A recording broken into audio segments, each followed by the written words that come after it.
Heart Medicine Devotion, TLC. Psalm 27:4.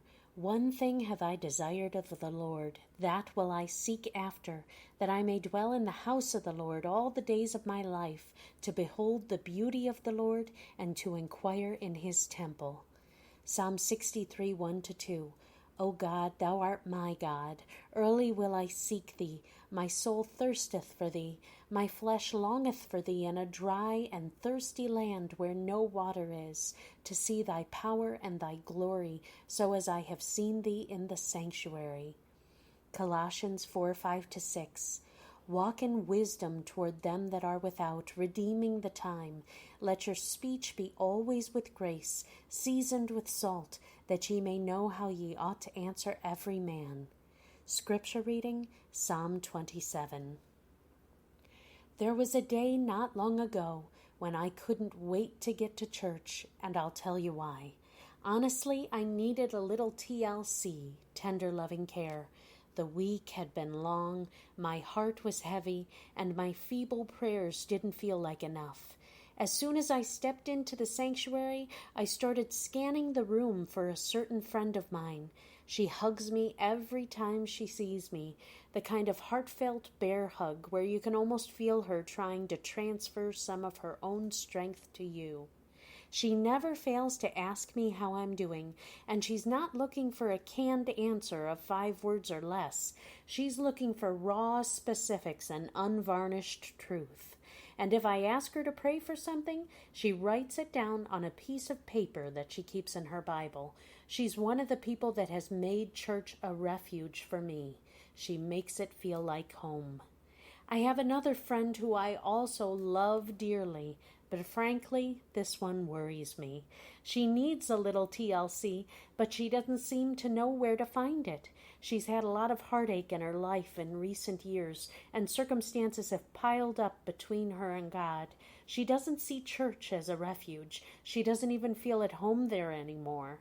Personal loss combined with politics and pettiness has sent her running away from church, and Sunday is becoming more and more like another Saturday. In Psalm 27, David acknowledges that the house of the Lord feels like home to him. In verse 4, he says that his greatest desire, his lifelong wish, is to be in God's temple and to seek God. It's the only place he feels safe, the only place he feels loved, and the only place that gives him hope. If anyone needed a little TLC, it was David.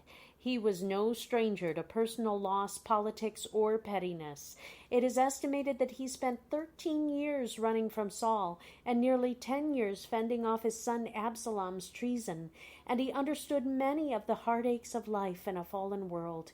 He knew what it was like to lose a marriage. He knew what it was like to lose a child. He knew what it was like to fail and to have your nearest and dearest turn on you. But all these things didn't drive David away from God. They drove him to God and to his house. There he praised the God who was his confidence in the chaos, his shelter in the storm, and the rock of his salvation. Folks, it should be the same for us. As the world gets crazier, we should pull God closer. If this world is not your home, then the closest thing to a home that you can hope to have in this world is the house of the Lord. Make yourself at home there and seek answers in God's presence and in His Word. The Lord's house is meant to be a hospital for sin-sick souls. Make church your personal refuge and go out of your way to make it a refuge for someone else. God never turns away anyone who comes to Him with a broken heart, and may God forgive us if we trample over the broken hearts entrusted to us.